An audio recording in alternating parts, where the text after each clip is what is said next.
మా మాధవి ఉత్సాహం చూస్తుంటే చేతిలో డబ్బులు పెట్టి తినటానికి ఏదో స్పెషల్ చేసినట్టుంది.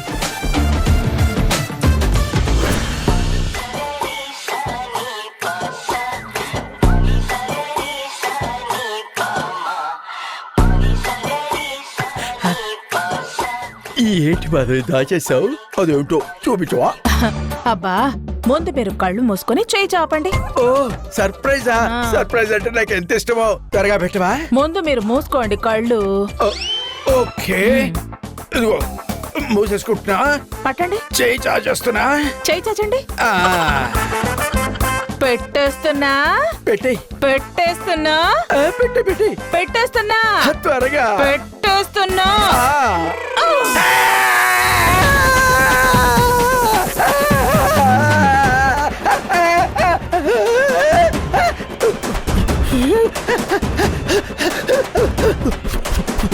ఏంటి మాధవి ఇది? నేనేదో ప్రేమగా తీసుకొస్తావని చూస్తే నువ్వేమో చెయ్యి కాల్చాలా, చెయ్యి విరిచేయాలా? నా పట్టు చీర అమ్మేసి పార్టీ చేసుకుంటావా? అది కూడా 1000 రూపాయలకి చీప్ గా అమ్మేస్తావా? వాడు అంతకంటే ఎక్కువ ఇవ్వనన్నాడు. ఆస్తి మన పేరు మీదకి వచ్చేలా చూడవయ్యా బాబు అంటే చీప్ గా ఇలాంటివి దొంగతనం చేస్తావా? ఇక్కడ కోచి పోతేయాలి.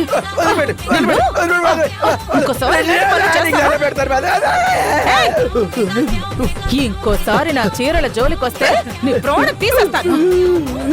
జాగ్రత్త.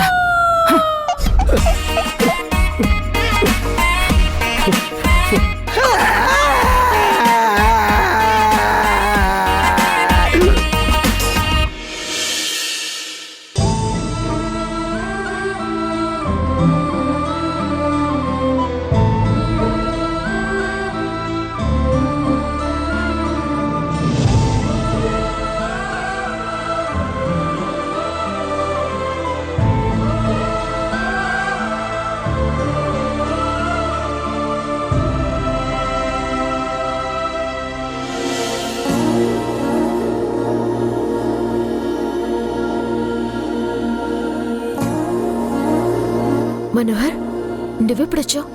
వచ్చే ముందు కాల్ కూడా చేయలేదు. నీకు దెబ్బ తగిలిందని తెలిస్తే నేను రాకుండా ఎలా ఉంటాను? అందుకే వచ్చాను. అయినా నువ్వెందుకు దెబ్బ తగిలించుకున్నావు? నిన్ను జాగ్రత్తగా ఉండమని చెప్పి ఎంతలా చెప్పి వెళ్ళాను. అయినా నువ్వు ఇలా దెబ్బ తగిలించుకుంటే ఎలా చెప్పు? ఆ సత్య కుట్ర చేసి అమ్మ కాలికి గాయం చేయాలని చూసింది. సమయానికి నేను చూశాను కాబట్టి అమ్మకి దెబ్బ తగలకుండా అడ్డుకున్నాను.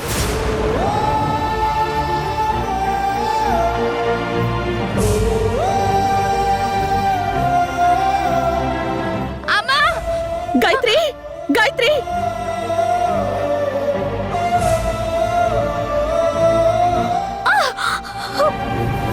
మేడం కాలికి దెబ్బ తగలకుండా చేసి నీ చేతికి గాయం చేసుకున్నావు. నువ్విలా నీ కుటుంబం కోసం, మీ అమ్మ కోసం అంటూ ఈ గాయాల్ని పట్టించుకోకుండా ఉంటే నీ గురించి ఆలోచించే నా పరిస్థితి ఏంటో చెప్పు రాధా.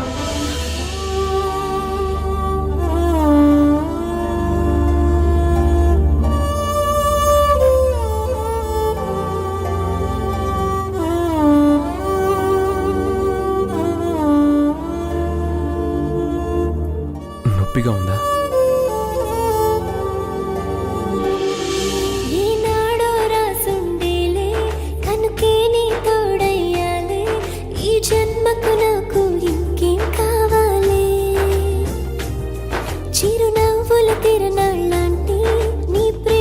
చవి చూసాలే ఈ జన్మకు నాకు ఇంకేం కావాలే. చిరుగాలిలా నలువైపులా నీ హాయి ఇప్పుడు బాగుందా? నన్ను వీడిపోదులే. ఉంటాలే ఉంటాలే నీ వెంటే ఉంటాలే.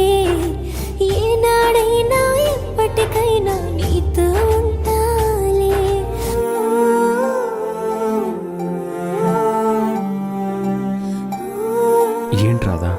అలా చూస్తున్నావు ఎందుకు? మనోహర్, నేనంటే నీకెందుకంత ఇష్టం? నేనెవరో నీకు పూర్తిగా తెలియనప్పుడే నా జీవితంలోకి వచ్చావు. నాతో పాటే ఉన్నావు. నా కష్టాల్లో తోడున్నావు. నా సంతోషంలో భాగమయ్యావు. నా అనుకున్న వాళ్ళందరూ నన్ను నమ్మకపోయినా, నన్ను శత్రువులా చూస్తున్నా సరే, నువ్వు మాత్రం నన్ను నమ్మావు. నా లక్ష్యం కోసం నాతో పాటు నడుస్తున్నావు. నాకు ఎదురవుతున్న అనుమానాలని నా కోసం భరిస్తున్నావు. నా కోసం ఇంతలా చేస్తున్న నీకు నేనేం చేయగలను మనోహర్? తెలీదు.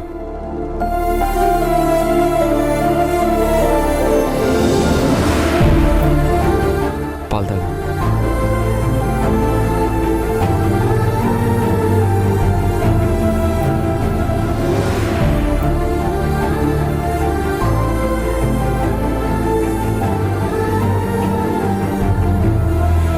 పడుకో.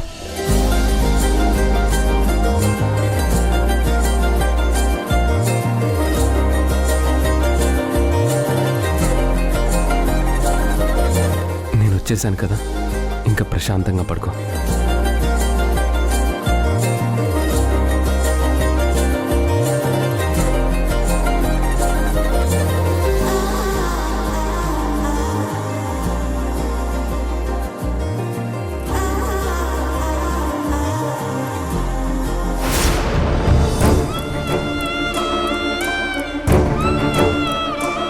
మనోహర్ రాలేదా?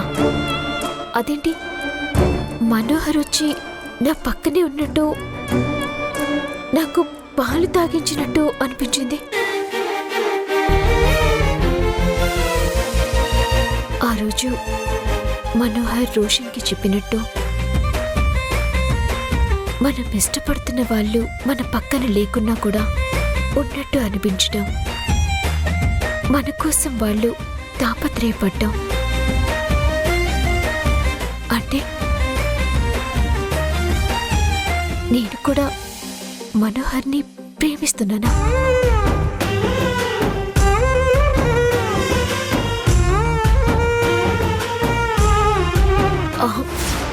లేదు, అలాంటిదేం లేదు. నేను మనోహర్ని ప్రేమించటం లేదు. కానీ ఆ రోజు మనోహర్ చెప్పిన కారణాలన్నీ నాకు అనుభవం వస్తున్నాయి. ఎందుకు? మనోహర్ నా పక్కన లేకున్నా ఉన్నట్టు, తన ఆలోచన రాగానే నా మనసంతా తేలికైనట్టు, నాలో నాకే నవ్వొస్తుంది. ఇలా ఎందుకు జరుగుతుంది? మనోహర్ నా ఎదురుగా ఉన్నప్పుడు ఎప్పుడు గొడవ పెట్టుకునే నేను, ఇప్పుడు అతను నా పక్కన లేకపోయేసరికి ఎందుకు ఒంటరితనంగా ఉంది? పక్కన ఉంటే బాగుండు అని నా మనసు ఎందుకు కోరుకుంటోంది? చేసుకుంటాలే, నన్ను నీకు చేసుకుంటాలే, తెచ్చేసుకుంటాలే, నాతో నిన్ను తెచ్చేసుకుంటాలే, పప్పులో మళ్ళీ చెండులా నిన్ను ముడి చేసుకుంటాలే, గువ్వలో మళ్ళీ పాయాలా నిన్ను కొరికేసుకుంటాలే, నా పంచ ప్రాణాలు నా ముద్దు విరిపాలు ముడిపల్లి కట్టాను నీకోసమే, నువ్వు చిరాగానే నీకిచ్చుకోకుంటే నా మనసు తిడతాది. ఇన్నాళ్ళు వేసికు ఎసంతకెళ్ళిందో ఈ రోజు తిరిగొచ్చినట్టుందిలే, గుండెల్లో ఉన్నాడు గుమ్మంలోకొచ్చాడు అని ఎవరో చెప్పుంటారే.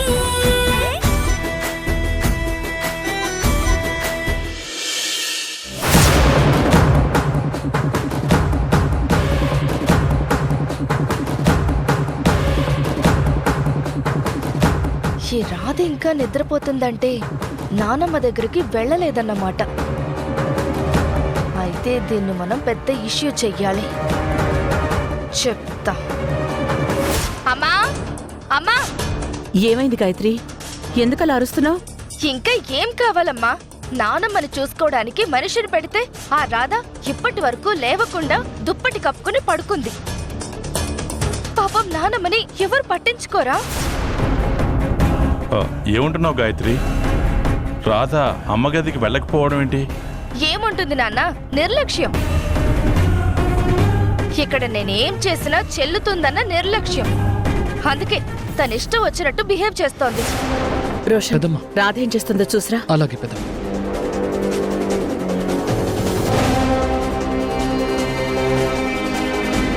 రాధ అత్తయ్య గారి దగ్గరికి రాకపోతే ఎలాగండి? అత్తయ్య గారు జావ తాగి మందులేసుకునే టైం అయింది.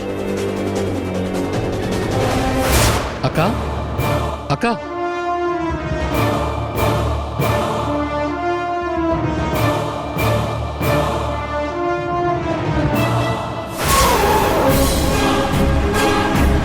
పెద్దమ్మా, పెద్దనాన్న, అందరూ త్వరగా రండి. పద వెళ్దాం.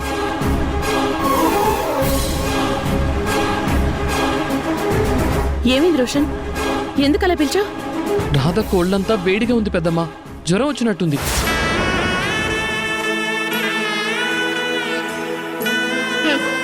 ఇదంతా డ్రామా అయి ఉంటుంది. మళ్ళీ ఏదో ప్లాన్ చేసి జ్వరం డ్రామా మొదలు పెట్టినట్టుంది. గాయత్రి,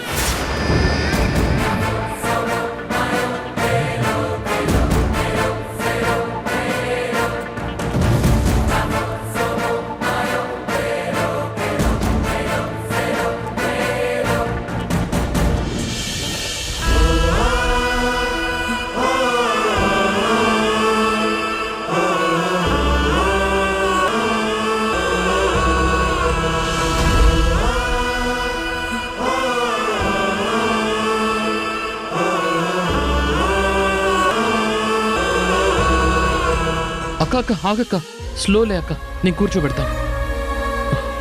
వెనక్కి రాక్క. సారీ మేడం, ఒళ్ళు నొప్పులు, జ్వరంగా ఉండి ఉదయాన్నే లేవలేకపోయాను. ఇప్పుడు పర్వాలేదు మేడం, నేను బామ్మ దగ్గరికి వెళ్తాను. వద్దు.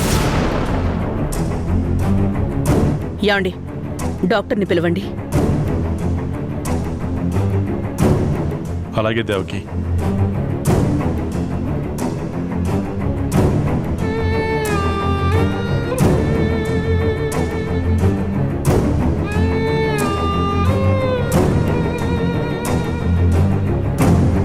అలాగే డాక్టర్. దేవకి, డాక్టర్ వస్తున్నారట.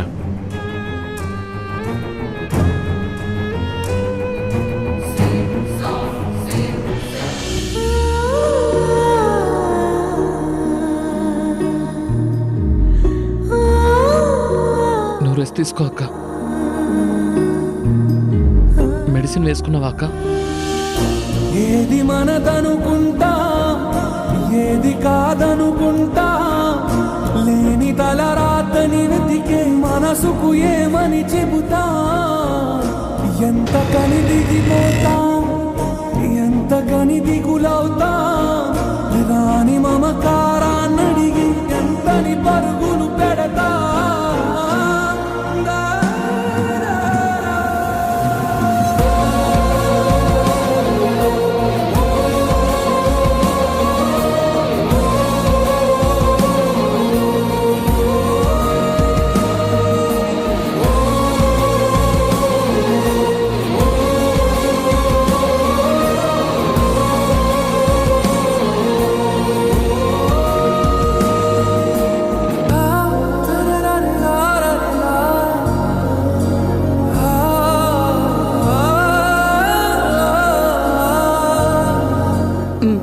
బాబు, మీ అక్కకి టెంపరేచర్ హైలో ఉంది, అందుకే కొంచెం పవర్ఫుల్ మెడిసిన్స్ ఇస్తున్నాను. వీటిని ఏదైనా జావ గానీ జ్యూస్ తర్వాత గానీ ఇవ్వాలి, ఎంటీ స్టమక్తో ఇవ్వద్దు. అలాగే డాక్టర్.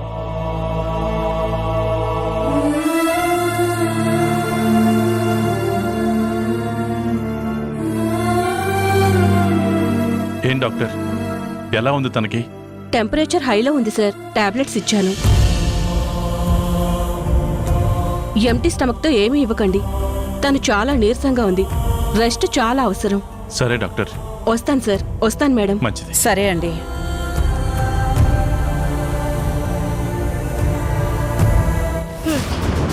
ఇక్కడ నానమ్మకి సేవలు చేస్తుందని రాధని తీసుకొస్తే ఆ రాధ మనతో సేవలు చేయించుకునేలా ఉంది.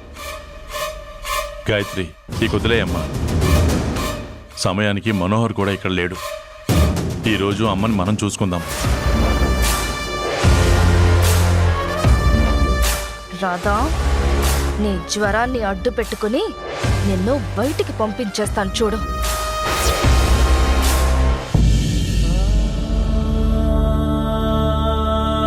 అక్క, నీకు జ్వరం తగ్గేంత వరకు నేను నీ దగ్గరే ఉండి చూసుకుంటానక్క.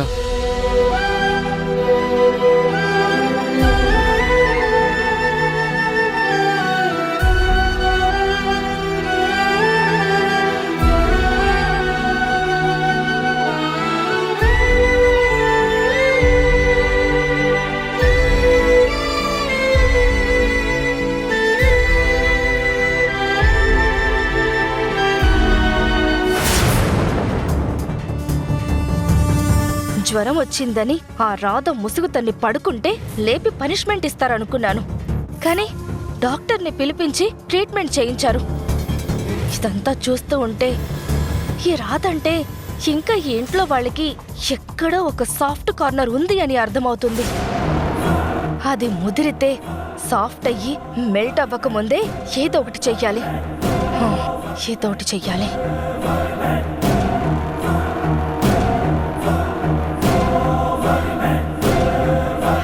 ఎస్, ఇదే కరెక్ట్.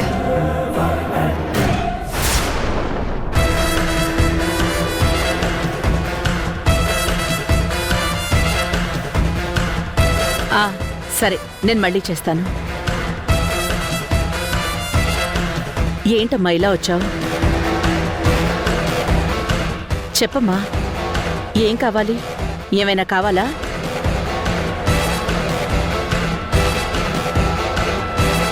చెప్పమ్మా. అదేంటంటే నాన్న, అది మా దగ్గర మొహమాటం ఏంటమ్మా? ఏంటో అడుగు. అది కాదమ్మా, ఆ రాధ మన కుటుంబానికి ఎంత ద్రోహం చేయాలని చూసిందో మనందరికీ తెలుసు. మన ఇంటి పరువు తీయాలని ఇంటి ముందు గొడవ చేసింది. మీడియా వాళ్ళని పిలిపించి నలుగురు మాట్లాడుకునేలా చేయాలని చూసింది. ఇంత చేసినా మీరు మీ మంచితనంతో, మంచి మనసుతో క్షమించారు. కానీ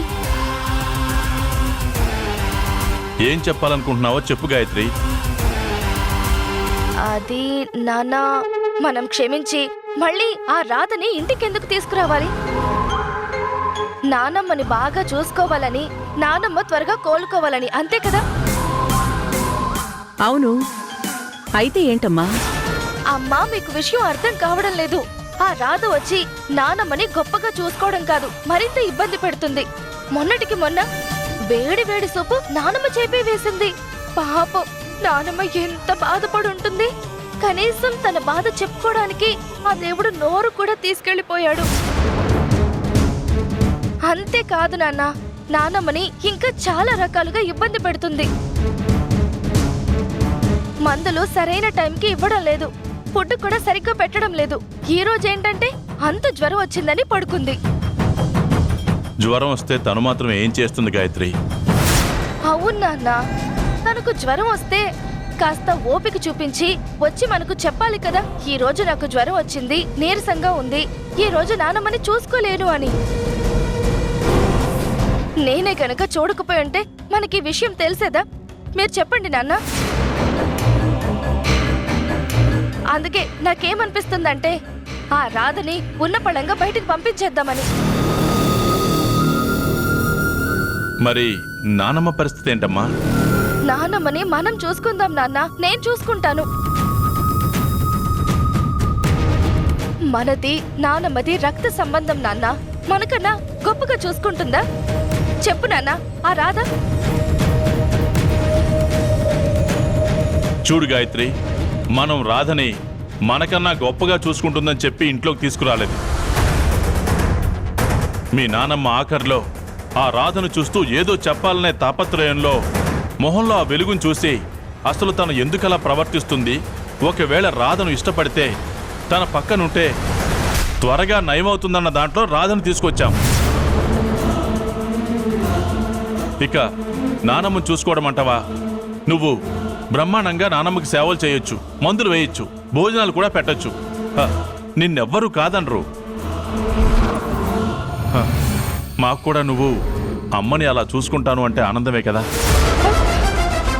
ఇదేంటి నేనేదో ఆ రాధని బయటికి పంపించాలి అని ప్లాన్ చేస్తే ఆ ముసలి దానికి సేవలు చేసే డ్యూటీ నాకు అప్పచెప్పేలా ఉన్నారు.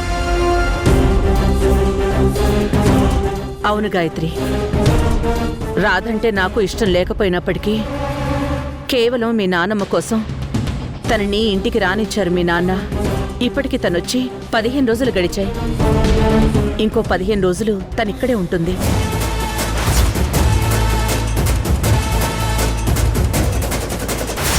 ముంబై నుంచి గన్నవరం వస్తున్న ఫ్లైట్ యాక్సిడెంట్ అయింది.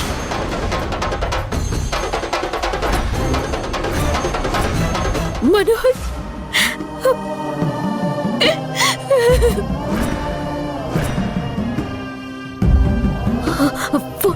ఫోన్ సార్, ఒక ఫోన్ చేసుకుంటా. ఇదిగో